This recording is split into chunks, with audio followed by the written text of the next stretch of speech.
আল্লাহর রাসূল বলেন পৃথিবীতে এমন কোন জিনিস এক নম্বর হলো মুমিন ইমানের নজর দিয়ে যদি সে খানায়ে কাবার দিকে তাকায় থাকে, এই তাকানোটা আল্লাহ তাআলা তার আমলনামায় নেকি বানায়া পাঠায় দেয়।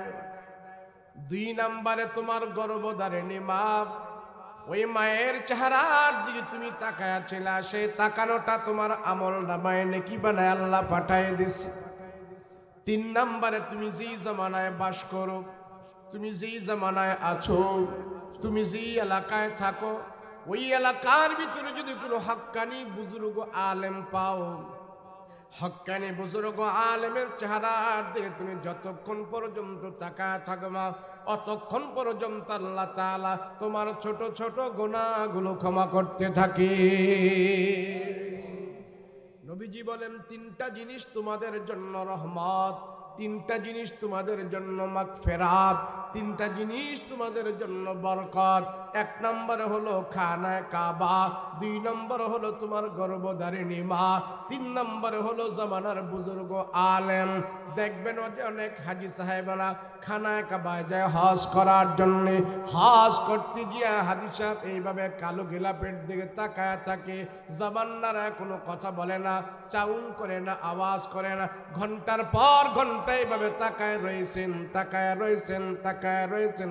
আল্লাহ রাসূল বলেন যতক্ষণ পর্যন্ত মানুষ ঈমানের নজর দিয়া খানায়ে কাবার দিকে তাকায় থাকবে, আল্লাহ অতক্ষণ পর্যন্ত তার জীবনের গুনাহ খাতা ক্ষমা করতে থাকবে। শুধু তাকায় ছিল। আবু জাহেল খানায়ে কাবার দিকে তাকায় ছিল, উকবা সাইবা তারাও খানায়ে কাবার দিকে তাকায় ছিল, কিন্তু আল্লাহ তাদের আমলনামায় নেকি দান করে নাই। কিন্তু আমি বাংলাদেশ থেকে একটা আদনা মানুষ যদি ঈমানওয়ালা হয়, আমি যদি খানায়ে কাবায় যায় তাকায় থাকি, বাংলাদেশ থেকে যদি কোনো ভ্যান ড্রাইভার, রিক্সাওয়ালা, শ্রমিক, দিনমজুর যদি যায় সৌদি আরবে খানায়ে কাবার দিকে যদি তাকায় থাকে, ইমানদার হওয়ার কারণে, মুমিন হওয়ার কারণে, যতক্ষণ পর্যন্ত আদনা একজন বাঙালি খানায়ে কাবার দিকে তাকায় থাকবে, আল্লাহর রাসূল বলেন ইমানদার হওয়ার কারণে যতক্ষণ সে খানায়ে কাবার দিকে তাকায় থাকবে, আল্লাহ তার আমলনামায় ততক্ষণ পর্যন্ত তার গুনাহ খাতা মাফ করতে থাকবে। মুমিন হওয়ার কারণে। মুসলমান ভাইরা আমার, মুমিনের এত দাম আল্লাহর কাছে, ইমানদারের এত দাম। আল্লাহর রাসূল বলেন কোন ইমানদার তার মা গর্ভধারিণী মার চেহারার দিকে যখন নাকি সে মায়ার নজর দিয়া তাকায় থাকবে, রাসূল বলেন আমার উম্মতের ভিতরে তার গর্ভধারিণী মার চেহারার দিকে সে তাকায় রইল, যতক্ষণ পর্যন্ত মার চেহারার দিকে তাকায় ছিল, খানায়ে কাবার দিকে তাকায় থাইকা যেমন নাকি অর্জন করেছে, গর্ভধারিণী মার চেহারার দিকে তাকায় থাকার বিনিময় খানায়ে কাবার দিকে তাকায় থাকলে যেমন সওয়াব হইল, গর্ভধারিণী মার চেহারার দিকে তাকায় থাকার কারণে আল্লাহ পাক খানায়ে কাবার সওয়াব তারে দান করে দিয়েছে। রাহমাতুল লিল আলামিন আর বলেন এই উম্মত,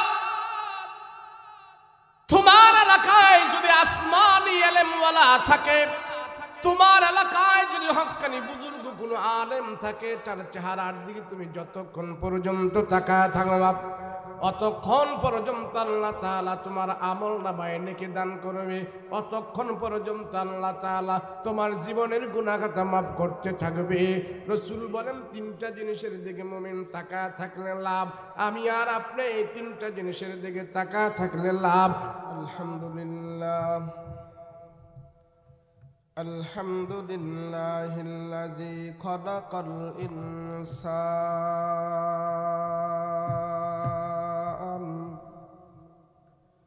ওয়া আল্লামাহুল বায়ান ওয়া আতা'নাল ঈমান وخلقنا المسلمين والمسلمات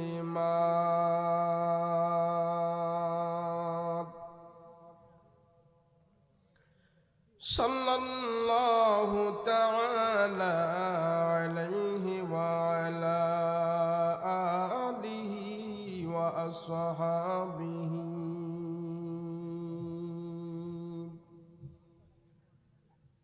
ওয়া আজওয়াজিহি ওয়া আহলি বাইতিহি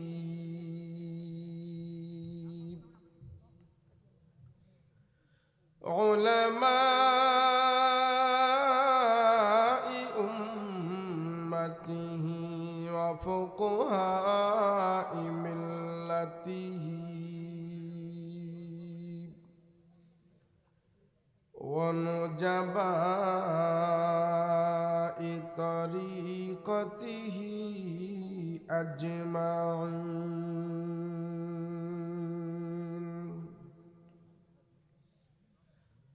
الذي أرسله الله تعالى بالحق بشيرا ونذيرا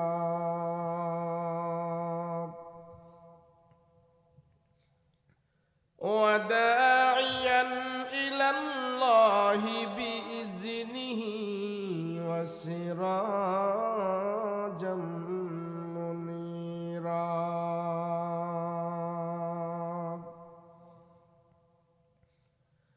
أما بعد فأعوذ بالله من الشيطان الرجيم بسم الله الرحمن الرحيم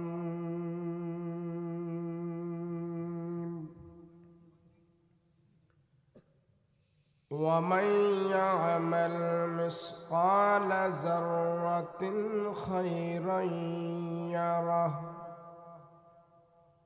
ومن يعمل مثقال ذرة خيرا يره ومن يعمل مثقال ذرة خيرا يره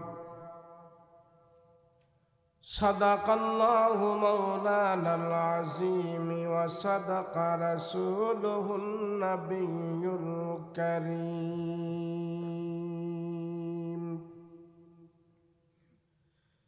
ونحن على ذلك لمن الشاهدين والشاكرين والذاكرين والحمد لله رب العالمين.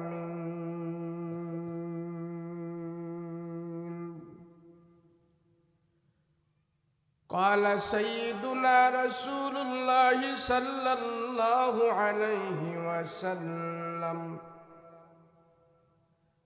المرء على دين خليله فلينظر أحدكم من يخالل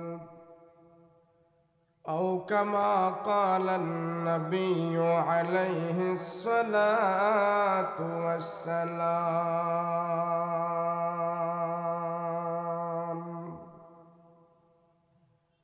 وقال تعالى في شان حبيبه ومحبوبه: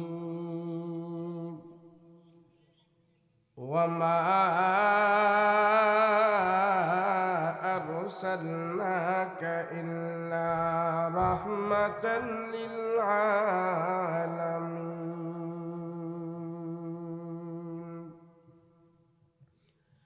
صلى الله على سيدنا ومولانا محمد وعلى آله وأصحابه أجمعين. بلغ العلا بكماله كشف الدجى بجماله হাসনাতু জামিউ খাসালিহি সাল্লু আলাইহি ওয়া আলিহি।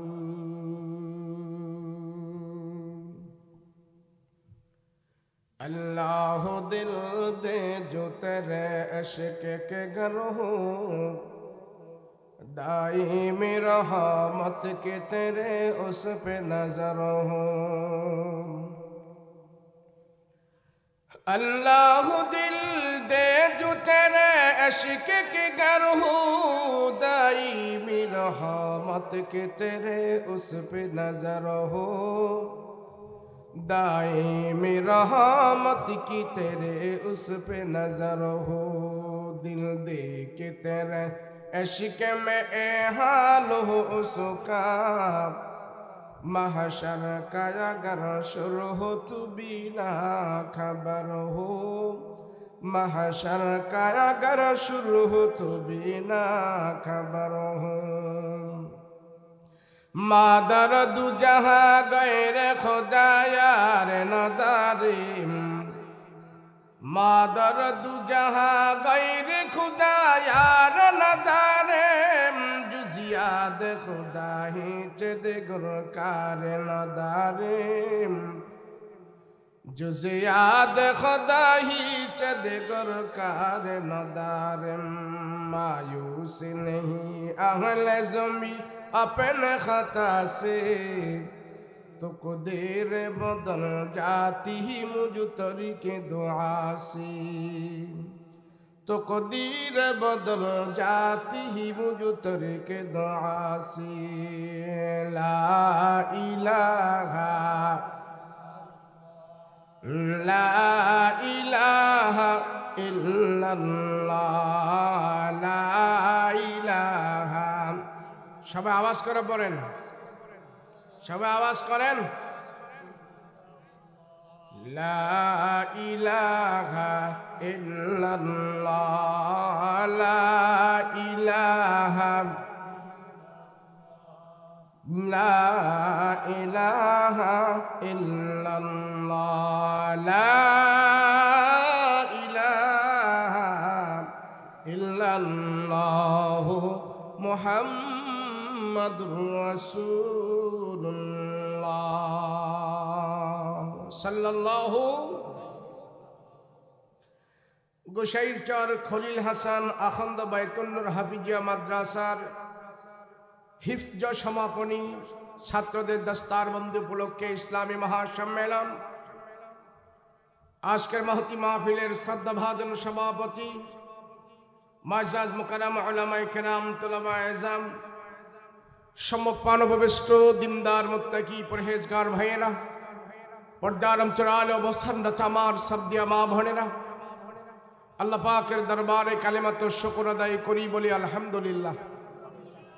সবাই আওয়াজ করে বলেন আলহামদুলিল্লাহ। এই যে আপনারা এতক্ষণ বসেছিলেন এখানে, আর হয়তো একটা ঘন্টা বসে থাকবেন। এই যে এত ব্যস্ততার পরও এখানে যে আপনারা সময় ব্যয় করলেন, কি লাভ হইল এখানে সময়টা ব্যয় করে? কয় কি লাভের দরকার নাই, লাভ ছাড়া কোনো কিছু আছে মিয়া দুনিয়া? হয় লাভ আছে না নাই? একটা লাভের কথা বলি, অনেক লাভ। যতক্ষণ আপনারা এখানে বসেছিলেন, আমার আপনার আমল নামায় আল্লাহর ফেরেশতারা কোনো গুনাহ লেখে নাই। সুবহানাল্লাহ। গুনাহ লেখছে? এই কোনো গুনাহ হয়েছে? গুনাহ হয়েছে তো নাটা জোরে করেন না। গুনাহ হয়েছে? কোনো বিড়ি টিড়ি খাইছেন বসে এখানে? কোনো গালি গালাজ হয়েছে? যতক্ষণ বসেছিলেন সর্বপ্রকারের গুনাহ থেকে সবাই মুক্ত ছিলেন। কথা বলেন ঠিক কিনা? ওয়াজ মাহফিলে আসলে, বসলে, বললে, শুনলে, ওয়াজ মাহফিল দিলে সর্বপ্রথম যে লাভটা হয় সেটা হলো বান্দা যতক্ষণ মাহফিলে থাকে অতক্ষণ আল্লাহর ফেরেশতারা তার আমলনামায় কোনো গুনাহ লেখে না। আলহামদুলিল্লাহ বলেন, এটাই লাভ। যদি এখানে না থাকে, এ মানুষগুলো এখানে একত্র না হয়ে অন্য জায়গায় থাকতেন, সে জায়গাগুলো কি এই মাহফিল থেকে, এই আলোচনা থেকে আরো দামি মজলিস হইতো? কই কই থাকতেন? কেউ থাকতো টিভি দেখতো, মোবাইল দেখতো, ফেসবুক চালাইতো, সায়ের আড্ডা, শাস্টলে, এখানে সেখানে বিভিন্ন জায়গায় বিভিন্ন জনেরা থাকতো, গুনাহ হইতো। কিন্তু সবাই এক জায়গায় বসে আমরা আল্লাহ এবং আল্লাহর রসুলের কথা শুনতেছি। আল্লাহর রসুল বলেন, জমিনে যারা আল্লাহ এবং আল্লাহর রসুলের আলোচনা করে, স্বয়ং আল্লাহ আরশে আজিমে ফেরেশতাদেরকে নিয়ে ওই বান্দাদের আলোচনা করতে থাকে। আমরা তো মনে করি যে বৈশা রয়েছি, এত শীতের মধ্যে বৈশা রয়েছি। আজকের মাহফিলে যে সমস্ত শ্রোতা বসে আছেন, এরাই হলো অরিজিনাল শ্রোতা। কথা কোন ঠিক কিনা? যেই শীত পড়ছে, ল্যাপের নিচে শুয়েও আরাম নাই, এত শীত।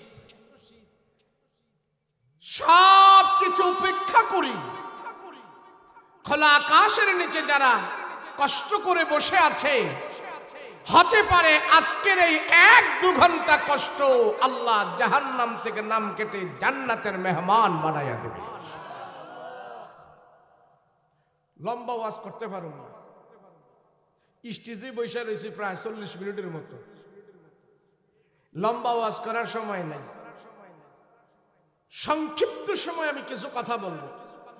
আমার পরে আমাদের যিনি রাহবার আছেন, পীর কামিল আল্লামা আব্দুর রহমান সাহেব, আল্লাহর ওলি, শেখুল হাদিস, বুজুর্গ মানুষ, ইনারা মঞ্চে দোয়া করবেন। এদের কারণে আল্লাহ পাক দুনিয়া আকাশ বাতাস টিকায় রাখছে। হক্কানি বুজুর্গ আলেম, যেই আলেমের চেহারার দিকে তাকাইলে রসুল বলেন, তোমাদের ছোট ছোট ছগিরা গুনাহগুলো আল্লাহ মাফ করে দেয়। মুমিন, ইমানদার, মুত্তাকি, পরহেজগার হওয়ার কারণে আমার আপনাকে আল্লাহ পাক জান্নাতে যাওয়ার জন্য সহজ রাস্তা বের করে দিয়েছেন। আমরা মনে করি জান্নাতে যাওয়া খুব কঠিন। আরে না, দুনিয়া কামাই করা কঠিন, জান্নাতে যাওয়া সহজ। কিন্তু আমরা বুঝি না। ইমানদার, মুমিন, মুত্তাকি, পরহেজগার যারা আছে, জান্নাতে যাওয়া আমার আপনার জন্য সহজ।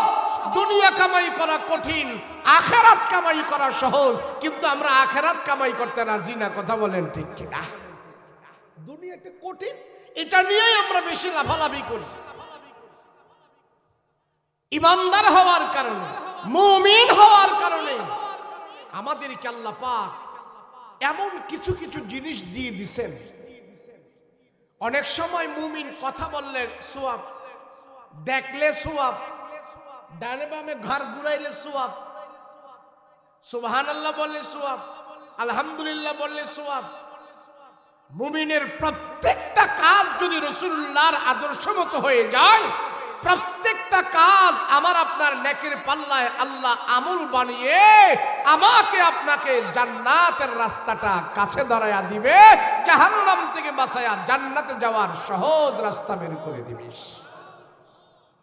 একজন মুমিন, ইমানদার, সে সকালবেলা ঘুম থেকে বের হলো, ঘুম থেকে উঠলো, ঘুম থেকে উঠে ঘর থেকে বের হলো, ঘর থেকে বের হয়ে রাস্তা হাঁটতেছে, রাস্তায় একটা লোক পাইছে। এই মুমিন, ইমানদার ওই রাস্তার লোকটার সাথে হাসি মুখে সুন্দর করে সালাম দিয়ে মুসাফা করলো।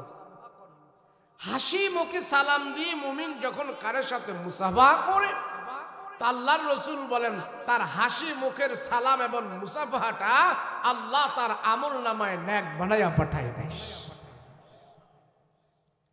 আমল করা সহজ, নেকি কামাই করা সহজ, টাকা কামাই করা কঠিন, জান্নাত কামাই করা সহজ। কিন্তু মানুষ আমরা এগুলি করতে রাজি না। আরে আমল দিয়ে যা হয়, টাকা দিয়ে তা হয় না, ক্ষমতা দিয়ে তা হয় না, পয়সা দিয়ে তা হয় না, আমল দিয়ে যা হয়। কথা বলে ঠিক কিনা? মুমিন কিছু কিছু জিনিস আছে, মুমিন যদি শুধু তাকায়া থাকে, আমি আপনি শুধু চোখ দিয়ে তাকায়া থাকবো, এই তাকানোটাই আল্লাহ পাক আমার আপনার আমল নামায় নেকি বানায় পাঠায় দিবেন। আপনি জবান নাড়ায় কিছু বলাও লাগবে না, শুধু ইমানদার তাকাই রইছে। কি রইছে বলেন না, কি রইছে? ইমানদার কিছু কিছু জিনিসের দিকে শুধু তাকায়া থাকবে, আল্লাহর রাসূল বলেন সেই তাকানোটাই আল্লাহ তার আমল নামায় নেকি বানায়া পাঠাই দিবে।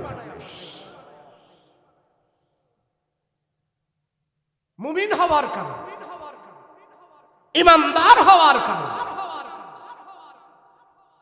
পৃথিবীতে এমন কিছু জিনিস আছে আল্লাহ পাক মুমিনের জন্য এমন কিছু কিছু জিনিস বানিয়েছেন,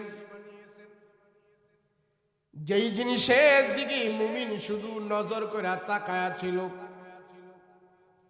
জবান নাড়ায় কোনো কথা বলা লাগে নাই, জবান দিয়া কোনো আওয়াজ করে নাই, টাকা পয়সা লাগে নাই, শুধু তাকায়া ছিল, তাকায়া ছিল। ওই তাকানোটাই আল্লাহ তাআলা তার আমল নামায় নেকি বানায়া পাঠাই দিছে।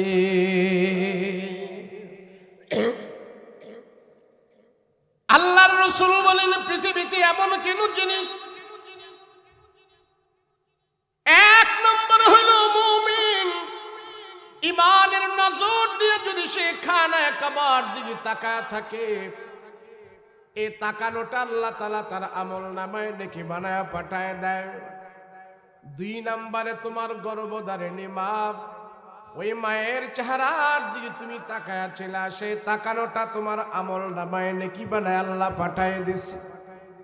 তিন নম্বরে তুমি যেই জামানায় বাস করো, তুমি যেই জামানায় আছো, তুমি যেই এলাকায় থাকো, ওই এলাকার ভিতরে যদি কোনো হক্কানি বুজুর্গ আলেম পাও, হক্কানি বুজুর্গ আলেমের চেহারার দিকে তুমি যতক্ষণ পর্যন্ত তাকায় থাকবা, অতক্ষণ পর্যন্ত আল্লাহ তাআলা তোমার ছোট ছোট গুনাহগুলো ক্ষমা করতে থাকে।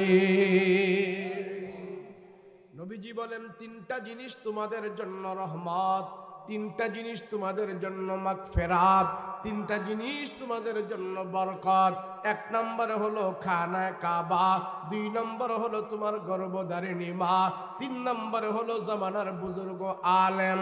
দেখবেন অনেক হাজী সাহেবরা খানায়ে কাবায় যায় হজ করার জন্য, হজ করতে গিয়ে হাজী সাহেব এইভাবে কালো গিলাপের দিকে তাকায় থাকে, জবান নাড়ায় কোনো কথা বলে না, চাউন করে না, আওয়াজ করে না, ঘন্টার পর ঘন্টা এইভাবে তাকায় রয়েছেন, তাকায় রয়েছেন, তাকায় রয়েছেন। আল্লাহ রাসূল বলেন যতক্ষণ পর্যন্ত মানুষ ইমানের নজর দিয়া খানায়ে কাবার দিকে তাকায় থাকবে, আল্লাহ অতক্ষণ পর্যন্ত তার জীবনের গুনাহ খাতা ক্ষমা করতে থাকবে। শুধু তাকায় ছিল। আবু জাহেল খানায়ে কাবার দিকে তাকায় ছিল, উকবা সাইবা তারাও খানায়ে কাবার দিকে তাকায় ছিল, কিন্তু আল্লাহ তাদের আমল নামায় নেকি দান করে নাই। কিন্তু আমি বাংলাদেশ থেকে একটা আদনা মানুষ যদি ইমানওয়ালা হয়, আমি যদি খানায়ে কাবায় যায় তাকায় থাকি, বাংলাদেশ থেকে যদি কোনো ব্যান্ডাইবার, রিক্সাওয়ালা, শ্রমিক, দিনমজুর যদি যায় সৌদি আরবে খানায়ে কাবার দিকে যদি তাকায় থাকে, ইমানদার হওয়ার কারণে, মুমিন হওয়ার কারণে, যতক্ষণ পর্যন্ত আদনা একজন বাঙালি খানায়ে কাবার দিকে তাকায় থাকবে, আল্লাহর রাসূল বলেন ইমানদার হওয়ার কারণে যতক্ষণ সে খানায়ে কাবার দিকে তাকায় থাকবে, আল্লাহ তার আমল নামায় ততক্ষণ পর্যন্ত তার গুনাহ খাতা মাফ করতে থাকবে। মুমিন হওয়ার কারণে। মুসলমান ভাইরা আমার, মুমিনের এত দাম আল্লাহর কাছে, ইমানদারের এত দাম।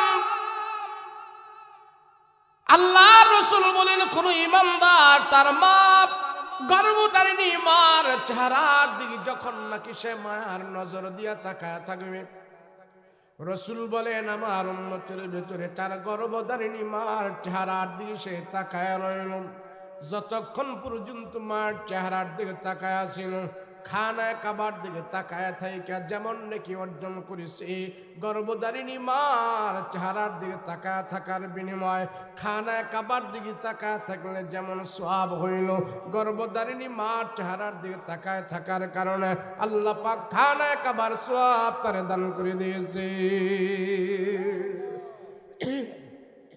রাহমাতুল লিল আলামিন আর বলেন, এই উম্মত,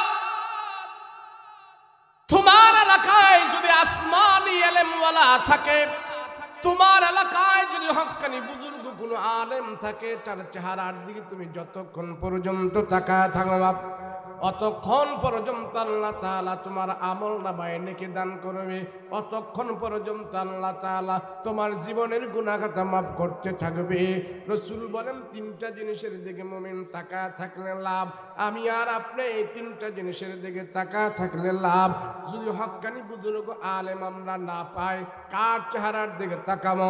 সেই জন্য মাদ্রাসাগুলো হলো আমাদের জন্য রহমত, মাদ্রাসাগুলো হলো আমাদের জন্য বরকত। এমন বরকত, এমন বরকত, বাংলাদেশে বর্তমানে মাদ্রাসা থাকার কারণে 25 লক্ষের উপরে কোরআনের হাফেজ আল্লাহ বাংলার জমিনে তৈরি করে দিয়েছে। আল্লাহু আকবার। বাংলাদেশে বর্তমানে গুগলে চার্জ দিবেন, বাংলাদেশে বর্তমানে 25 লক্ষের উপরে কোরআনের হাফেজ আল্লাহ জমিনে তৈরি করে দিয়েছেন। সুবহানাল্লাহ। এইজন্য বিন্দেশীরা, এইজন্য কাফের মুশরিকেরা তাদের একটা বাঁকা চোখ বাংলাদেশের দিকে দিয়ে থাকে, যাতে করে এই দেশের ভিতরে টুপিওয়ালা জন্ম না নেয়। কথা বলেন ঠিক কিনা? মাদ্রাসা মসজিদের বিরোধিতা করার জন্য তাদের একটা বাঁকা চোখ আলেম ওলামাদের বিরুদ্ধে থাকেই থাকে। কথা বলেন ঠিক কিনা? কিছুই হবে না, তোমাদের বাঁকা দৃষ্টি, তোমাদের অপবাদ, তোমাদের সব কিছু আমরা সহ্য করে এই জমিনে কোরআনের খেদমত করব। কথা বলো ঠিক কিনা? আরে যদি কোরআনের আলো, কোরআনের তেলাওয়াত, আলেম ওলামা, ইসলাম, দ্বীন, ধর্ম এগুলো যদি ধূলিসাৎ করে দেওয়া সম্ভব হতো 1400 বছর পূর্বেই মক্কার জমিনে আবু জাহেল, উকবা, সাইবারা যেই চেষ্টা মেহনত করেছিল ইসলামকে সেখানে ধূলিসাৎ করে দিত। কথা বলেন ঠিক কিনা? তোমাদের দাদারাও যখন পারে নাই, তোমরাও পারবে না। কথা বলো ঠিক কিনা? যদি পারতি তাহলে এই বাংলাদেশে 25 লক্ষ কোরআনের হাফেজ এই পর্যন্ত হতো না। কথা বলেন ঠিক কিনা? আপনি কি মনে করেন ছোট্ট একটি দেশ, একটি শিশু রাষ্ট্র, এই রাষ্ট্রের ভিতরে যদি 25 লক্ষ কোরআনের হাফেজ থাকে, আমি বলি এত অভাবের ভিতরে এই দেশ থেকে এত টাকা পাচার হয়ে যাওয়ার পরেও এই দেশের মানুষ এখনো হাসি মুখে ডাল ভাত খেয়ে আরামে থাকতে পারে, এটা একমাত্র কোরআনের বরকতে। কথা বলেন ঠিক কিনা?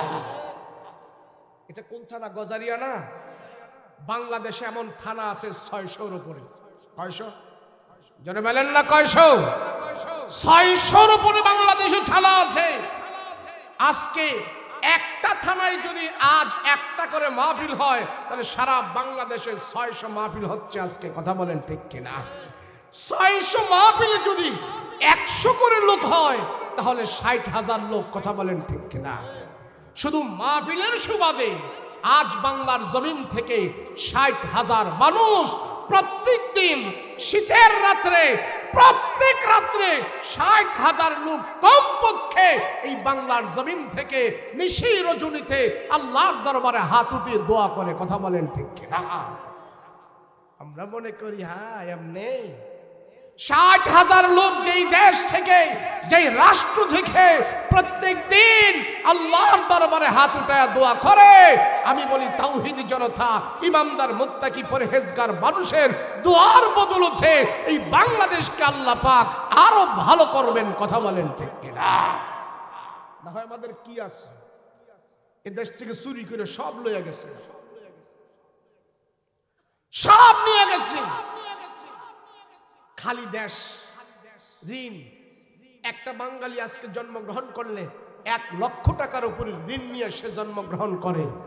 এই ঋণ নিয়ে জন্মগ্রহণ করার পরেও বাংলাদেশ যেহেতু এতটুকু ভালো আছে, আমি বলবো এটা একমাত্র এই দেশে ইমানদার তাওহীদি মুমিন মুসলমানের দোয়ার বদলতে আছে। কথা বলেন ঠিক কিনা?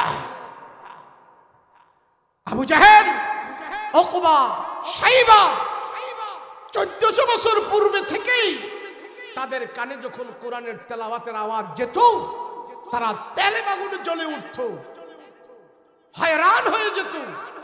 আবু জাহেল সবাইরে শিখাই দিত, মোহাম্মদ যখন কোরআন তেলাওয়াত করে সবাই হাতে তালি দে, তালি দে, জোরে জোরে সবাই তালি দিবি, আর মোহাম্মদের কোরআনের তেলাওয়াতের আওয়াজ কারো কানে যাইবে না আমগো তালির কারণে। তো জোরে জোরে তারা তালি দিত। আর আল্লাহ পাক আয়াত নাজিল করে জানাই দিয়েছেন, রসুল তারা তালি দিয়া, তালির আওয়াজ দিয়া কোনদিন মানুষের কান থেকে কোরআনের আয়াতের আওয়াজকে তারা সরাইতে পারবে না। আবু জাহেল, উকবা, শাইবা তারাই নিশ্চিন্ত হয়ে যাবে, আমার আল্লাহর কোরআন সারা দুনিয়াতে আমি আল্লাহ পৌঁছাই দিব। কথা বলেন ঠিক কিনা? নবীজি 40 বছর পরে যখন নবুয়তি পাইলেন, সর্বপ্রথম আমার রসুল নবুয়তির দাওয়াত শুরু করলেন 2টা পদ্ধতির মাধ্যমে। ধরে বলেন কয়টা? 2 পদ্ধতির মাধ্যমে রসুল কোরআনের দাওয়াত শুরু করছেন, ইসলামের দাওয়াত জাগরণ শুরু করছেন। এক পদ্ধতি হইল নবীজি সরাসরি আল্লাহর কালাম তেলাওয়াত করে। তো এই তেলাওয়াত শুনে শুনেই অনেক মানুষ বিনা দাওয়াতে কালমা পড়ে মুসলমান হয়ে যায়। আর দ্বিতীয় পদ্ধতি হইল কাফের মুশরিকের কাছে যে কালেমা তাদেরকে শোনায়, যাদের ভালো লাগে কালেমা পড়ে তারা মুসলমান হয়। কয় পদ্ধতি? নবীজি ইসলামের জাগরণ শুরু করছেন সর্বপ্রথম কয় পদ্ধতির মাধ্যমে? 2 পদ্ধতি। এক হইল কোরআন তেলাওয়াত, আরেক হইল কালেমার দাওয়াত। আমাদের এই সমাজেও যদি কোরআনের তেলাওয়াত না থাকে, কালেমার দাওয়াত না থাকে, এই সমাজের মানুষগুলো আবু জাহেল মার্কা হয়ে যাবে। কথা বলেন ঠিক কিনা? যখন রসুল কোরআন তেলাওয়াত করে তখন দূর দূরান্ত থেকে নারী পুরুষ জুয়ান বুড়া করা ছোট বড় সব মানুষ আসতে থাকে খানায় কাবায়। কেন আসে? মুহাম্মদ শেষ নবী, শ্রেষ্ঠ নবী, দোজাহানের নবী, তারপরে আর কোনো নবী নাই। তো এই মুহাম্মদ দেখতে হয়। তো রসুলকে দেখার জন্য অনেক দূর দূরান্ত থেকে মানুষ আসে। তো এসে এসে দেখে মুহাম্মদ কোরআন তেলাওয়াত করে, এত মধুর, এত সুন্দর, এত সাহিত্যিকপূর্ণ কথা, এত দামি কথা। তো এসে এসে আরবের মানুষেরা যখন কোরআন তেলাওয়াত শোনে, তো রসুলের ডাইনে বামে 2 জনে এইভাবে হাত দিয়ে রসুলের হাতে হাত রেখে কালমা পড়ে মুসলমান হইতেছে। আস্তে আস্তে করে নবীজির দুপাশে ইমামদারের সংখ্যা বাড়তেছে। একজন যায় আবু জাহেলের খবর দিছে, ও আবু জাহেল, আপনার নেতাগিরি থাকতো না? কয় কে? কয় সর্দারি থাকবো না? কয় কে? কয় মুহাম্মদের হাতে বিনা দাওয়াতে মানুষ কালমা পড়ে পড়ে মুসলমান হয়ে যাইতেছে। আবু জাহেল কয় কেমনে? কয় জানো না কেমনে? মুহাম্মদ যে কোরআন তেলাওয়াত করে, এই কোরআন তেলাওয়াত শুনে শুনেই মানুষের দিল নরম হয়ে যায়। আর তারা কোরআন শুনে শুনে দিল নরম হওয়ার পরে মুহাম্মদের হাতে হাত রেখে কালমা পড়ে পড়ে তারা মুসলমান হয়ে যাইতেছে। তো আবু জাহেলে কয় ঘটনা তো ঠিক, কেন আমার মতন একটা কাট্টা কাফের, আমার মতন একটা শক্ত দিলের মানুষ, আমি যখন মুহাম্মদের কোরআন তেলাওয়াত শুনি আমার দিলটা একবারে মোমের মতো নরম হয়ে যায়, আর জনগণ আইসা শুনলে তো আরো নরম হয়ে যাইব। অতএব মুহাম্মদের কাছ থেকে মানুষদেরকে সরাইতে হবে, যাতে করে মুহাম্মদের কোরআনের তেলাওয়াত আর কেউ না শোনে। তো আবু জাহেল মক্কা একটা জায়গা আছে, ওই জায়গার নাম হলো দারুন নাদওয়া। তো এই জায়গায় বসে কাফেররা মিটিং করে। আবু জাহেল ওখানে যায়, সবাইরে ডাক দিল, ও উকবা, ও শাইবা, ও লাহাব, ও ওলীদ ইবনে মুগীরা, ও তাইবা, আরে কই তারা আয়। সবাইরে ডাইকে আইনা বসাইছে। বলে মুহাম্মদ যে এইভাবে মূর্তি পূজা থেকে মানুষকে সরাইয়া ইসলামের দিকে দাওয়াত দিয়ে নিয়ে যাইতেছে, মুহাম্মদের কোরআন তেলাওয়াত শুনে শুনে যেই মানুষগুলো ইসলামের ভিতরে ঢুকতেছে, এই ব্যাপারে তোমাদের অভিমত কি? এই ব্যাপারে তোমাদের রায় কি? মানুষদেরকে আমরা কিভাবে কোরআনের তেলাওয়াত থেকে দূরে সরাইয়া রাখতে পারি? এক একজন এক এক পরামর্শ দেয়। হ্যাঁ আমরা এটা করবো, আমরা ওইটা করবো, মানুষদেরকে আমরা টাকা দিব, মানুষদের আমরা না করবো, আমাদের দলের ভিতরে আনবো, আমরা বুঝাম। আবু জাহেল কয় শোন, তোমরা যদি আমার নেতা মানো তাহলে আমার কাছে একটা বুদ্ধি আছে। কি আছে? কথা কয় না, কি আছে? বুদ্ধি। কারণ আবু জাহেল এটা হলো একটা শিক্ষিত বাটপার, শিক্ষিত শয়তান। এই আরে মূর্খ মানুষ যদি সুর হয় তোর সর্বোচ্চ থানা লেভেল পর্যন্ত যাইতে পারে। কথা বলেন ঠিক কিনা? আর শিক্ষিত মানুষ যদি সুর হয় তাহলে মন্ত্রণালয়ে বসে বসে কলমের খোঁচা দিয়া এদেশের লক্ষ লক্ষ কোটি কোটি টাকা পাচার করে বিদেশে নিতে পারে। কথা বলেন ঠিক কিনা? তো আবু জাহেল যেমন শিক্ষিত সুর, শিক্ষিত বাটপার। আবু জাহেল রে আল্লাহ পাক পৃথিবীতে কোনো কিছু দিক দিয়ে কম দিছিল না, সব দিক দিয়ে বেশি দিছিল। যেমন নাম, ডাক, হাক, শিক্ষা, দীক্ষা, বংশ, মর্যাদা, দেহ, বডি, সব দিক দিয়ে আবু জাহেল একটা পারফেক্ট নেতা ছিল। কি ছিল? পারফেক্ট। আবু জাহেল বলে, ওকবায়ে শাইবায়ে লাহাব, শোনো, তোমরা যদি আমাকে নেতা মানো, তোমরা যদি আমার পরামর্শে চলো, তাহলে আমি আবু জাহেল তোমাদেরকে একটা ডিসিশন দিব, আমি একটা রায় দিতে চাই, তোমরা এটা মানবা কিনা বলো। কয় কি? মোহাম্মদের কোরআন তেলাওয়াত যে মানুষ না শুনি, আমরা একটা দায়িত্ব পালন করব। কয় কি? মক্কায় যে বহিরাগত মানুষরা আসে মোহাম্মদের কোরআন তেলাওয়াত এসে শুনে, আমরা নেতারা যদি দায়িত্ব নিই, খানায় কাবার গলিতে গলিতে আমরা যদি বসে বসে আমাদের দল বল নিয়ে মানুষদেরকে যদি আমরা বুঝাই, এই তোমরা মোহাম্মদের কাছে যাইও না, মোহাম্মদ একটা পাগল। কথা কন কি? কয় পাগল। আমরা যদি পাগল কথাটা জনগণের খাওয়াই দিতে পারি, তো পাগলে যত দামি কোরআনের তেলাওয়াত করুক না কেন, মোহাম্মদের কোরআন তেলাওয়াত আর কেউ গ্রহণ করবে না। এই তোমরা পারবা? সবাই বলে ইয়েস স্যার, গুড ডিসিশন, সুন্দর কথা, আমরা সবাই মানব। যে ডিসিশন, সেই সিদ্ধান্ত আগামীকালকে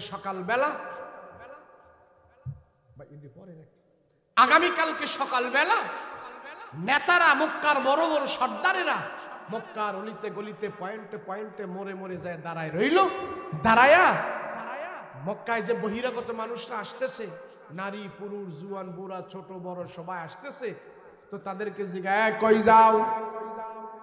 তোমাদের সন্তান মোহাম্মদ নবী হইছে, তারে আমরা দেখতে যাই, সে নাকি শেষ নবী, শ্রেষ্ঠ নবী, দুজাহানের নবী, তারপরে আর কোনো নবী নাই, তো তারে তো দেখতে হয়, সেজন্য আমরা যাচ্ছি। আবু জাহেল কয়, যাইও না, যাইও না, যাইও না। কয় কে? তোমরা মোহাম্মদের সম্পর্কে কি জানবা? আমরা জানি মোহাম্মদ একটা পাগল, এই পাগলের কাছে যায় লাভ নাই, যাও বাড়িতে যাও। জনগণ কয়, ব্যাপার কি বুঝলাম না, মোহাম্মদ যদি পাগল হয় তো মক্কার বড় বড় নেতারা বলতেছে মোহাম্মদ পাগল। পাগল হইল মোহাম্মদ ছোটখাটো পাগল হইব, এটা বড় পাগল হইব। কথা কন ঠিক না? সর্দারে কয়, মেম্বারে কয়, চেয়ারম্যানে কয়, নেতা কয়, সবাই যেহেতু কয়, এটা কি ছোট হইব না বড় হইব? তো জনগণ, আচ্ছা ঠিক আছে, মোহাম্মদ যদি পাগল হয় তো সমস্যা কি, আমরা পাগল দাঁড়িয়ে দেখবো, একটু দেখতে দেন না, আমরা পাগল দাঁড়িয়ে দেখবো, দেন।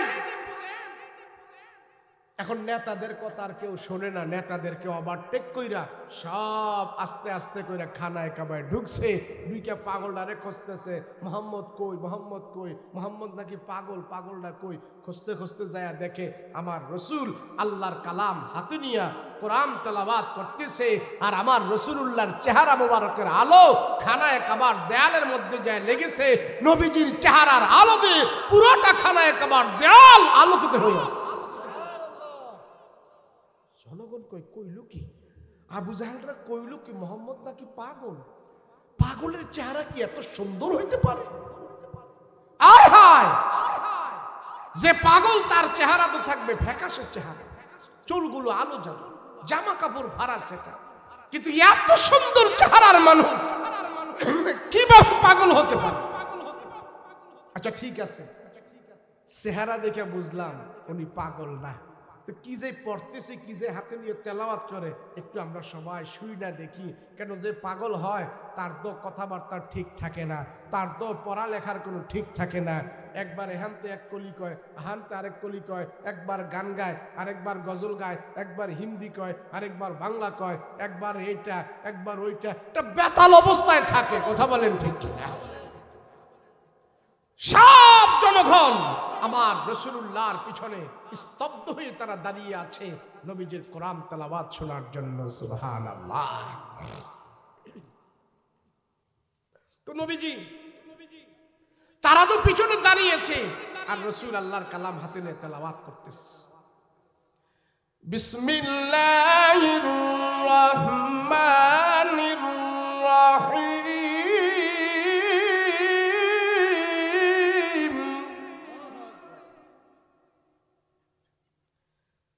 আর রহমান আল্লামাল কুরআন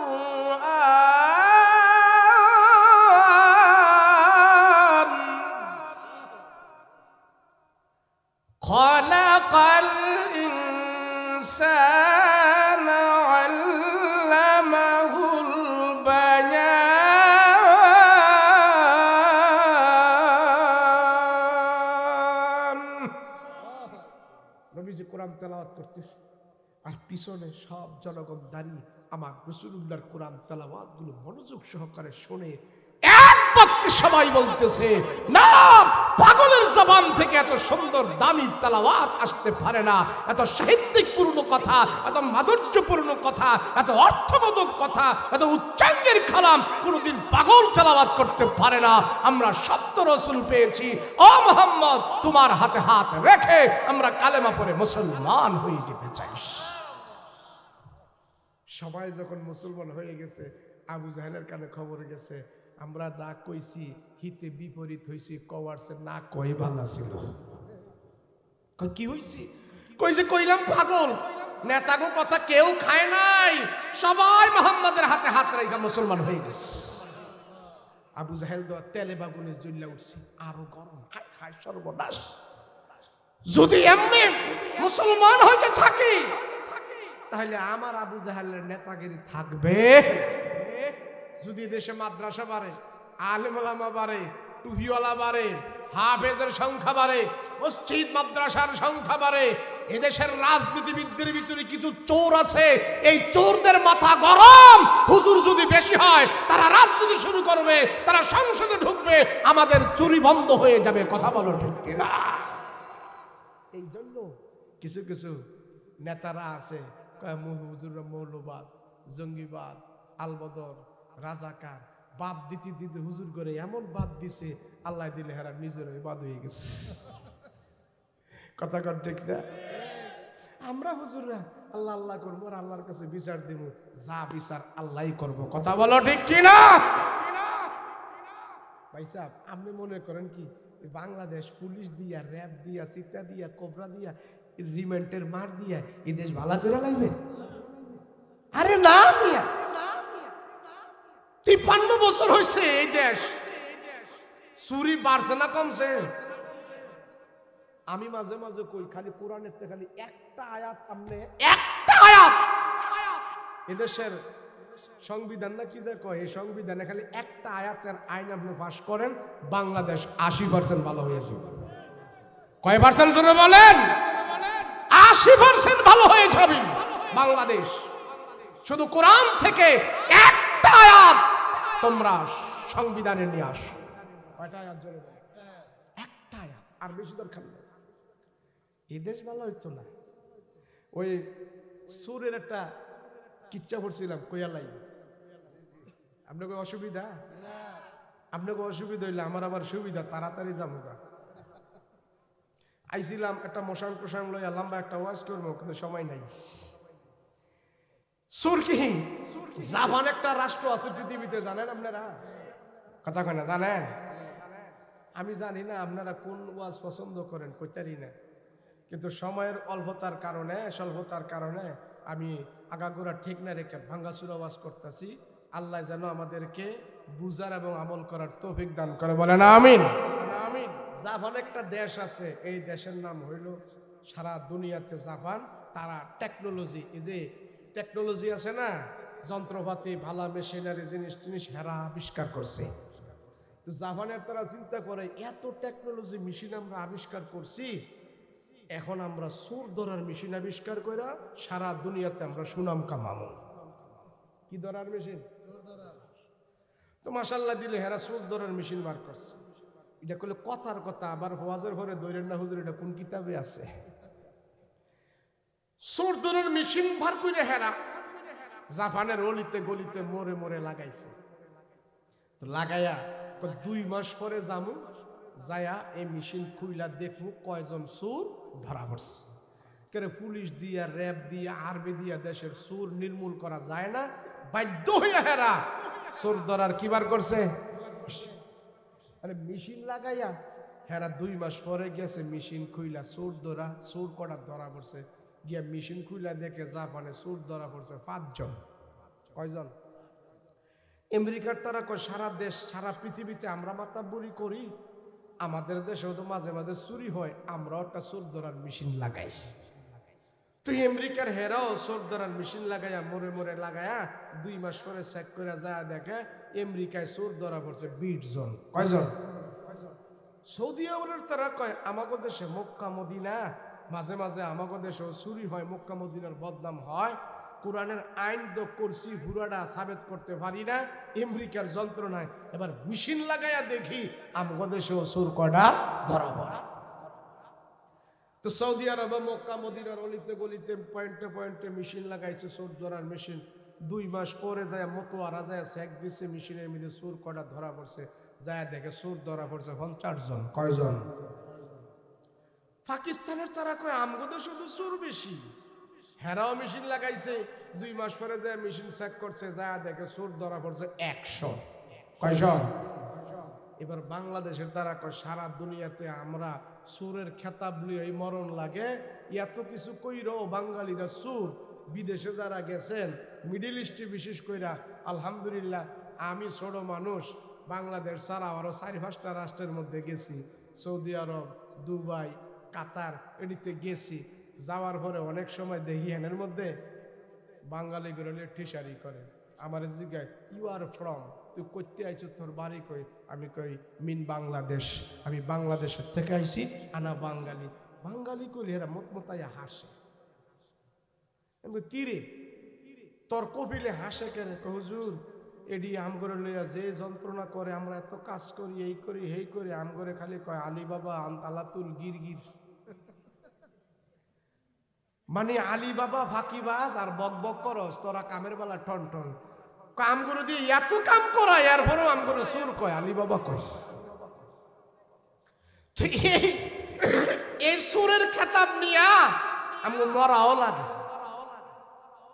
তো বাঙালিরা চিন্তা করলো পাকিস্তানের তারা সুর ধরার মেশিন বাইর করছে, আমাদের দেশে এই সুরের বদনাম থেকে মুক্ত পাওয়ার জন্য আমরাও সুর ধরার মেশিন লাগাই। কথা কোন ঠিক না?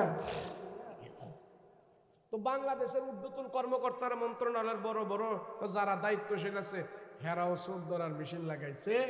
গুলিস্তান, পল্টন, মতিঝিল, 0 পয়েন্ট মোড়ে মোড়ে চোর ধরার মেশিন লাগাইয়া 2 মাস পরে হেরা চেক করতে গেছে চোর কয়জন ধরা পড়ছে।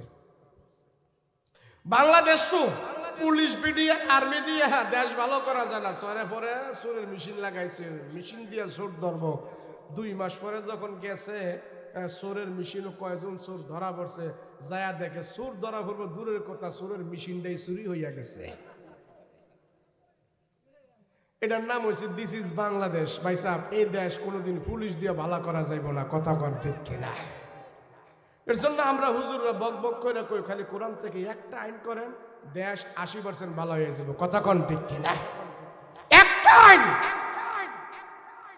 পৃথিবীর মুখে 10 পৃষ্ঠা আদর্শ নবী বইয়ের হাফেজ নাই, তাওরাতের হাফেজ নাই, গীতার হাফেজ নাই, জাবুরের হাফেজ নাই, ইনজিলের হাফেজ নাই, শুধু বাংলাদেশে আল্লাহ পাক 25 লক্ষ কোরআনের হাফেজ তৈরি করে দিয়েছে। নবীজির কোরআন তেলাওয়াত আবু জাহেলে কয় হায় রে পাগল কইলাম, পাগল কওয়ার পরও কোন মানুষরে ফিরাইতে পারলাম না। আবু জাহেল দ্বিতীয় দফায় মিটিং ডাকছে। এ ওকবাব, এ শাইবাব, এ লাহাব, মুহাম্মদকে আর আমরা এইভাবে ছাড়তে পারি না। কি করবা? আমগো নেতা গো কথা তো শোনে নাই, আমরা নেতারা যাই সিটার আর বাটপার জনগণ বুঝা লাইছি, তো কি করা যায়? একটা বুদ্ধি আছে। কয় কি? একটা বিশাল বড় একটা জাদুঘর আছে, ওই জাদুঘরে যদি আমরা টাকা দিয়া ভাড়া করে দালাল বানাইয়া মুহাম্মদের বিরুদ্ধে তারে যদি আমরা কিছু শিখাইয়া দেই, আর সে যদি মানুষদেরকে যায় বলে এই মুহাম্মদের কোরআন তেলাওয়াত তোমরা শুনো না, মুহাম্মদ এগুলি সব জাদুর মন্ত্র তেলাওয়াত করে, জাদুঘরের কথায় কাজ হইতে পারে। হাদিসে আসছে ওই জাদুঘরের নাম হইল দিমাত নামক জাদুঘর, বাংলায় যাকে বলা হয় জামাত নামক জাদুঘর। তো আবু জাহেল তারে ডাইকে আনছে, আইনা বলে দিমাত শোন, লক্ষ লক্ষ দিনার দিরহাম করে দিমু, তুই শুধু যায়া মুহাম্মদের বিরুদ্ধে খানায় কাবায় যায় বলবি, তোরে তো সবাই চিনে, তুই বড় জাদুকর, তুই শুধু বলবি মুহাম্মদ যে কোরআন তেলাওয়াত করে এগুলো সব জাদুর মন্ত্র পারবি। দালাল তো দালালই, কথা বুঝেন না? হ্যাঁ, যখন হাদিয়া তোফা পাইছে মানে ঘুষ পাইছে, হ্যাঁ ঠিক আছে, এবার সব রুমালের ভিতরে গাঁটটি বান্ধা আস্তে আস্তে আস্তে আস্তে করে খানায় কাবায় ঢুকছে। মুহাম্মদকে বলবে জাদুঘর, ঢুকে যায় দেখতেছে মুহাম্মদ কই কই, দেখতেছে নবীজি আল্লাহর কালাম হাতে নিয়ে খানায় কাবার সামনে কোরআন তেলাওয়াত করতেছে। জাদুঘর চিন্তা করে মুহাম্মদের কাছে, এত কাছে কোনো দিন আসি নাই, আজকে যেহেতু তো কাছে চলে আসছি, তাহলে মুহাম্মদের কোরআন তেলাওয়াত ভালো করে শুই না দেখি, এরপরে মুহাম্মদের জাদুঘর বলতে সুবিধা হবে। কথা বলেন ঠিক কিনা? আমার নবী রাহমাতুল লিল আলামিন পয়গম্বর খানায় কাবার সামনে আল্লাহর কালাম হাতে নিয়ে তেলাওয়াত করতেছে। নবীজির জবানের তেলাওয়াত কত মধুর, কত মজা। আল্লাহর নবী দীর্ঘক্ষণ পর্যন্ত কুরআনে কারীমের তেলাওয়াত করলেন, তেলাওয়াত করলেন, তেলাওয়াত করার পর বন্ধ করলেন। নবীজি ঘাড় ঘুরায় পিছন দিকে তাকায় দেখলেন লম্বা একটা লোক নবীজির পিছনে দাঁড়িয়ে রয়েছে। নবীজি তার চেহারার দিকে তাকায় দেখে ওই লম্বা লোকটার চোখ থেকে পানি টপ টপ করে দুনিয়ার জমিনে পড়া আরম্ভ করে দিয়েছে। রাহমাতুল লিল আলামিন বলে, ভাই তোমার বাড়ি কই, কোত্থেকে আসলা, কারণ কি, এখানে কান্না করো কারণ কি, কি ব্যাপার? আমার কোন সাহাবী তোমাকে কোনো কষ্ট দিয়েছি কিনা বলো, ওমর তোমাকে কোনো কষ্ট দিয়েছি কিনা বলো, কে তোমাকে আঘাত করেছে বলো, কিসের অভাবে তুমি কান্না করো, কারণটা কি, তোমার মনে কি দুঃখ বলো? লোকটা কোনো কথা কয় না, জাদুগুরু কোনো কথা কয় না, শুধু কান্না করে, শুধু কান্না করে, চোখের পানি ফেলে ফেলে কান্না করে। রাহমাতুল লিল আলামিন বলে, ও ভাই কেন তুমি এখানে কান্না করো বলো? আমি পয়গম্বর কারো চোখের পানি সহ্য করতে পারি না, আমি রাসূল কারো চোখের পানি আনার জন্য দুনিয়াতে আসি নাই, মুসার জন্য আসছি, বলো তোমার কি প্রয়োজন, আমি নবীজি তোমার চাওয়া পাওয়া মিটানোর চেষ্টা করব। ওই জাদুঘর শুধু কান্না করে কান্না করে। রাহমাতুল লিল আলামিন বলে, ভাই তুমি কান্দো না, কেন তুমি কান্না করো আমার কাছে বলো। জাদুঘর ডাক দিয়া বলে, ওগো রাহমাতুল লিল আলামিন, নবী আপনি আমাকে আঘাত করেন নাই, আপনার কোন সাহাবী আমাকে আঘাত করে নাই, আমি কান্দি হাঁটছিলাম আপনাকে অপবাদ দেওয়ার জন্য, আপনার বিরুদ্ধে তুহমত দেওয়ার জন্য। রাহমাতুল লিল আলামিন আমি নীরবে দাঁড়িয়ে দাঁড়িয়ে আপনার জবানের পবিত্র তেলাওয়াতগুলো আমি শুনেছি। রাসূল গো, আমি হইলাম বিশাল বড় একজন জাদুঘর, আমি হাজার হাজার জাদুর মন্ত্র জানি, কুফরি বিদ্যাগুলো আমার দিলের ভিতরে আছে, আমি একজন জাদুঘর, মানুষদেরকে জাদুবিদ্যা শিখায়, জাদুবিদ্যা দেখায় আমি ইনকাম করি, আমি জাদুবিদ্যায় পারদর্শী। লক্ষ হাজার হাজার জাদুবিদ্যা বুকের ভিতরে নিয়া আপনার পিছনে দাঁড়িয়ে দাঁড়িয়ে আপনার জবান থেকে আমি কোরআনে কারীমের তেলাওয়াত গুলো শুনেছি। রাহমাতুল লিল আলামিন আমার দিল বলতেছে আপনার জবানের তেলাওয়াত গুলো এগুলি জাদুর মন্ত্র হতে পারে না, কোনো কাহেনের ভাষা নয়, কোনো কবির ভাষা নয়, কোনো গণকের কথা নয়, কোনো লেখকের কথা নয়, কোনো কলা মিষ্টির কথা নয়, দুনিয়ার মানুষের কথা নয়, আল্লাহর পয়গম্বর আমার দাদুর বিদ্যার দিলির ভিতরে আপনার কোরআনের তেলাওয়াত ঢুকে গেছে। হাজার হাজার কুফরি মন্ত্র ধুয়া মুইছা পরিষ্কার করিয়া আমার দিল থেকে বের হয়ে গেছে। এই মুহূর্তে আমার দিলের ভিতরে আপনার জবানের পবিত্র তেলাওয়াত গুলো ঢুকে গেছে। আমার জাদু বিদ্যার অন্তরের ভিতরে কোরআনের হেদায়েতের আলো ঢুকে গেছে। আল্লাহু আকবার।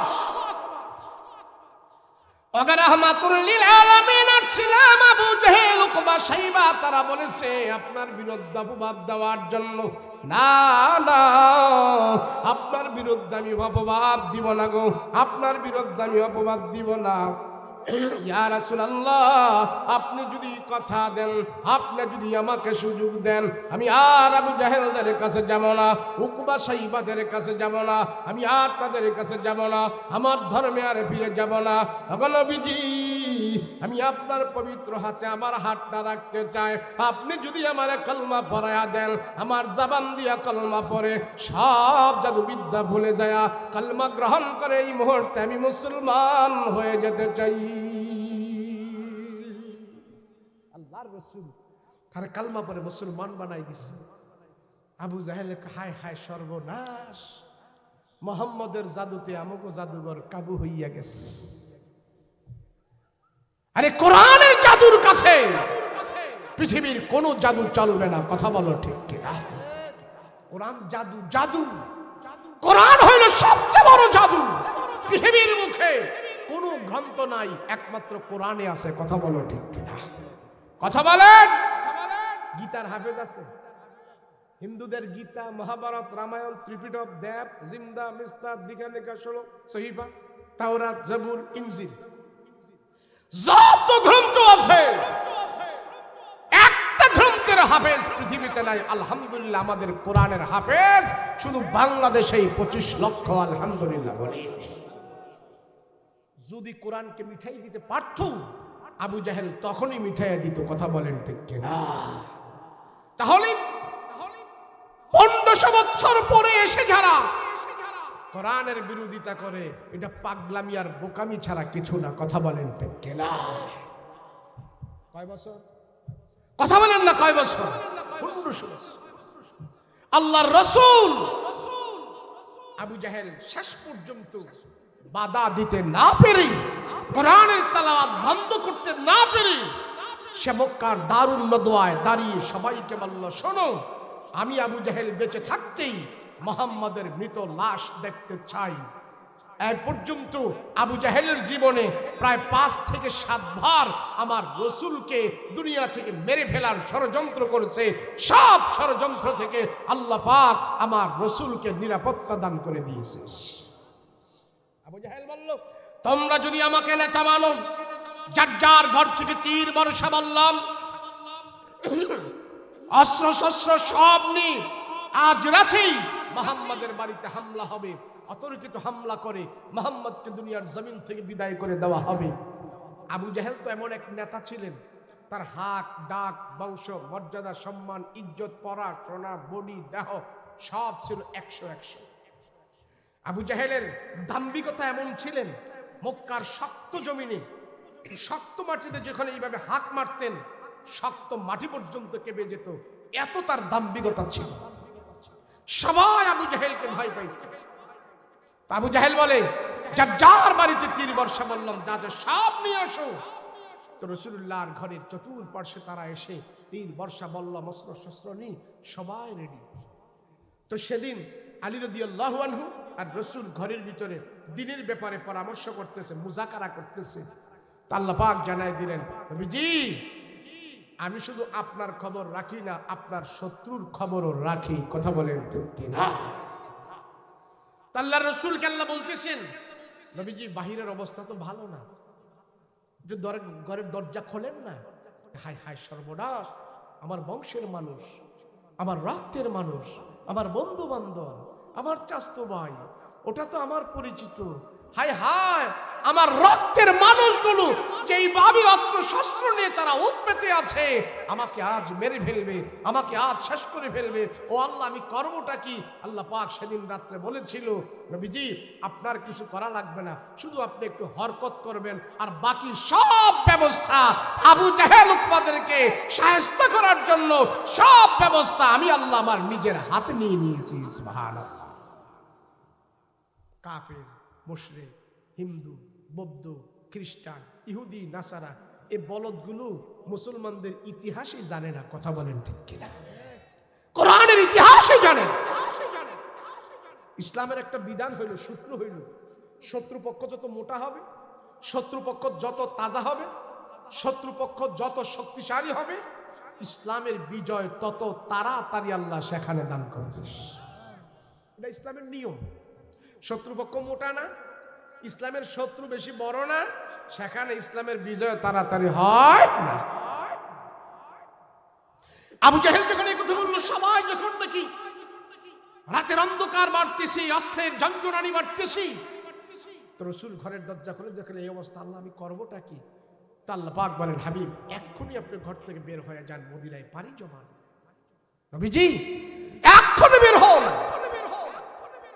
তো রাসূল আল্লাহকে বলতেছেন, আল্লাহ আমি খানায় কাবা ফেলে আমি চলে যাব মদিনায়, যেই খানায় কাবার সামনে আমি দাঁড়িয়ে 1 রাকাত নামাজ পড়লে আপনি আমাকে 1,00,000 রাকাতের সওয়াব দান করেন।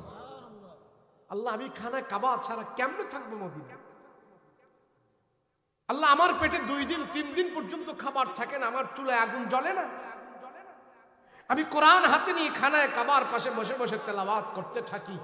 কোরআন এবং খানায় কাবার বরকতে আমার 2 দিন 3 দিনের পেটের ক্ষুধা পর্যন্ত দূর হয়ে যায়। আল্লাহ আমি মদিনায় কেমনে থাকবো? আল্লাহ পাক বললেন, হাবিব আপনি একেবারে মদিনায় যাবেন না। নবী আপনি যেখানে যাবেন আমার বরকত সেখানে যাবে, আপনি যেখানে যাবেন আমার রহমত সেখানে যাবেন। নবীজি পাহাড়ে আল্লাহর রহমত পাহাড়ে, নবীজি পাথরে আল্লাহর রহমত পাথরে, নবীজি মদিনায় আল্লাহ বরকত পাঠিয়ে দিয়েছেন মদিনায়। কেমন বরকত জানেন? রাসূলুল্লাহ মদিনার জমিনে পা দেওয়ার সাথে সাথেই আল্লাহর রাসূল মদিনাবাসীদের জন্য হাত উঠে দোয়া করেছে। রাসূলের দোয়ার বরকতে মদিনায় সবার গাছের ভিতরে, যাদের গাছে 3 মাস খেজুর আসতো, গাছের গাছে 6 মাস খেজুর আসতো, রাসূলুল্লাহর কদম মোবারকের বরকতে মদিনায় এখন 3 মাস আর 6 মাস নয়, 12 মাস খেজুরের ব্যবস্থা হয়ে গেছে। চিনলানা আবু জাহেল, চিনলানা মক্কা, চিনছে মদিনায়। কথা বলেন ঠিক কিনা? নবীজি 4 দিন সময় লেগেছিল মক্কা থেকে মদিনায় যেতে। নবীজি মদিনায় একটা মসজিদ আছে, কুবা মসজিদ। রাসূল সর্বপ্রথম যে কুবায় যে অবস্থান করলেন, তো যখন কুবায় অবস্থান করলেন কিছু সংখ্যক যুবকেরা এসে আমার রাসূলুল্লাহকে ইস্তেকবাল জানালেন। তো নবীজি যুবকদের চেহারা মুবারক দেখেই বুঝতে পারছেন এরা আমার বিরুদ্ধে না, এরা আমার পক্ষে। তো রসুলকে পেয়ে তারা যখন আগায় আসতেছে, নবী দেখতেছেন এক একজনের হাতে এক একটা জিনিস নিয়ে তারা আমার রাসূলুল্লাহর জন্য অপেক্ষা করতেছে। কারো হাতে দুধের পেয়ালা, কারো হাতে শরবত, কারো হাতে গাছের তাজা খেজুর, কারো হাতে গোস্ত বুনা করা। এইভাবে এক একটা জিনিস নিয়ে রাসূলুল্লাহর জন্য যুবকেরা অপেক্ষা করতেছে। সুবহানাল্লাহ। তো রসুলকে এক যুবক এসে দুধের এক পেয়ালা দিলেন। ইয়া রাসূলুল্লাহ, আমিও আপনার নিয়ত করেছি নবীজি আপনি মদিনায় আসবেন আর আমার ওটের দুধ দিয়ে আপনাকে আমি মেহমানদারি করব। তো রসুলের হাতে যখন ওটের পেয়ালার দুধ দহন করে যে ওট থেকে দুধ নিয়ে আসছেন, দুধের পেয়ালাটা দিলেন। রসুল ওটের দুধ এক চুমুক পান করে দুধটা আবার তারে ফেরত দিলেন। এ যুবক, তোমাদের মদিনার দুধ এমন কেন? পানসা পানসা, খাওয়ার উপযুক্ত না। মদিনা মক্কার দুধ তো কত সুস্বাদু। তো সেই যুবক সাথে সাথে চোখের পানি ফেলে দিয়ে বলতেছি, ইয়া রাসূলুল্লাহ 4 দিন আগে আমার গাভী থেকে, আমার উট থেকে দুধ দহন করে রসুল গো আপনার জন্য আমি এখানে দাঁড়িয়ে আছি। আজকে 4 দিন পরে তো রসুল দুধ আর দুধ থাকেন, এটা পানসা হয়ে যায়। আমি কথা দিলাম মদিনায় যতদিন থাকবেন আমার উট থেকে দুধ দহন করে আপনাকে মেহমানদারির ব্যবস্থা করব। তো রসুল দেখলেন তাদের এত ভালোবাসা, এত মায়া। তো এক সাহাবী, এক যুবক সাহাবী রাসূলুল্লাহর হাত ধরলেন। ইয়া রাসূলুল্লাহ, আমার বাবা ঘরের ভিতরে গোস্ত পাক করে বসে আছে, আমার বাবা অসুস্থ মানুষ, রসুল আপনাকে রিসিপশনের জন্য আসতে পারে নাই। নবীজি আজকে পহেলা মেহমান আপনি আমার বাড়িতে হবেন, আপনি না যাওয়া পর্যন্ত আমার বাবায় খাবারে হাত লাগাবে না। আরেক যুবক এসে বলে, ইয়া রাসূলুল্লাহ, ইয়া হাবিবাল্লাহ, রসুল গো আমার মা বলেছে আমাদের বাড়িতে যে প্রথম মেহমান হওয়ার জন্য রসুল গো আপনাকে আমি পহেলা মেহমান বানাইতে চাই। আরেক যুবক এসে বলে, ইয়া রাসূলুল্লাহ, ওই তো পাহাড়ের উপরে আমাদের বাড়ি, নবী গো আপনি প্রথম মেহমান আমাদের বাড়িতে হবেন। রসুল গো আমাদের বাড়ি ওখানে। আরেক যুবক বলে, ডান দিকে আমাদের বাড়ি, রসুল আমাদের বাড়ির মেহমান আপনি হবেন। আরেক যুবক এসে বলে, ওই দিকে আমাদের বাড়ি। সব যুবকের আমার পয়গম্বরকে কারাকারি লাগছেন নবীজিকে মেহমান বানানোর জন্য। তাদের মনে একটা আনন্দ, নবীকে আমরা মদিনায় পহেলা মেহমান যদি আমি বানাইতে পারি, আমার রসুলুল্লাহর বরকত সর্বপ্রথম আমার ঘরের ভিতরে চলে যাবে। আল্লাহু আকবার। রাহমাতুল লিল আলামিন দেখলেন মদিনার সব যুবকেরা পয়গম্বরকে মেহমান বানাইতে চায়। আল্লাহর নবী চিন্তায় পড়ে গেলেন, আমি আজকে ইচ্ছা করে মদিনায় কার ঘরে প্রথম মেহমান হব? না না না, রাহমাতুল লিল আলামিন ইচ্ছা করে কারো ঘরের মেহমান হবে না। রসুল বলতেছেন, মদিনাবাসীরা শোনো, আমি রসুল মক্কা থেকে ওট দিয়া যে মদিনায় আসছি, এই ওটের উপরে আমি বসা থাকবো। ওটটা চলতে চলতে যায় মদিনায় যার ঘরের ভিতরে বসবে, আমি রসুল্লাহ তার বাড়ির মেহমান হয়ে যাব। সুবহানাল্লাহ। রসুল সবার মন জগিয়ে রাখলেন। ওটের উপরে বসা সব সাহাবাই কেরাম রসুল্লাহর উপরে দুরুদ পড়তেছেন। ওট চলতেছে, চলতে চলতে ওট সমতল ভূমি দিয়ে চলতে চলতে ওট একটু পাহাড়ের উপরে উঠলেন। পাহাড়ের উপরে উঠা ওটটা একটা দোতলা বাড়ির সামনে হাঁটু গেড়ে বসে গেলেন। রসুল ওটের লাগাম ধরে টান দেয়, উঠো, উঠে না, উঠো, উঠে না। উটের লাগাম ধরে রসুল টান দেয়, উঠে না। রসুল বুঝতে পারলেন আমার উট এই বাড়িতে বসে গেছে, অতএব আল্লাহ তাআলা আমাকে এই বাড়ির মেহমান বানিয়ে দিয়েছেন। সুবহানাল্লাহ। সেই বাড়িটা ছিলেন নবীর এক সাহাবী আবু আইয়ুব আনসারী রাদিয়াল্লাহু আনহু। এইভাবে মক্কার মানুষ আমার রসুলকে বিদায় করে দিয়েছে, আর মদিনার মানুষেরা গ্রহণ করেছে। রসুলুল্লাহকে গ্রহণ করার কারণে আল্লাহ মদিনাকে সোনার মদিনায় পরিণত করে দিয়েছেন। সুবহানাল্লাহ। নারে তাকবীর, নারে তাকবীর। আলহামদুলিল্লাহ। আজকের মাহফিলে আমাদের আল্লাহর ওলি পীরে কামেল আমাদের মাঝে আসছেন। আলহামদুলিল্লাহ। সবাই আমরা দোয়ায় শরীক হব, বরকত নিব। আল্লাহ পাক মুরব্বীদের আগমন, আল্লাহর ওলিদের হাক্কানি বুজুর্গদের পদচারণ, এটা আমার আপনার জন্য রহমত এবং বরকত। কথা বলেন ঠিক কিনা? আমরা আর দেরি করব না, আমরা আমাদের মূল কাজে চলে যাব। বয়ান আপনারা শুনেছেন, মাদ্রাসায় অনেক টাকা টোকাও দিয়েছেন, এবং এই মাদ্রাসার ফসল কি? আপনাদের এই মাদ্রাসার এখন যে ফসল, সেই ফসল আপনাদের সামনে এখন ধরে তোলা হবে। আপনারা খুশি না বেজার? বলেন খুশি না বেজার? এরকম করে করে এক এক মাদ্রাসা থেকে এরকম কয়েকজন হাফেজ হয়। সারা বাংলাদেশ থেকে যে হাফেজ হচ্ছে, আলহামদুলিল্লাহ, এটা খুশির বিষয় কিনা? আজকে সারা বাংলাদেশকে সারা বিশ্বের মানুষ চিনতে বাধ্য।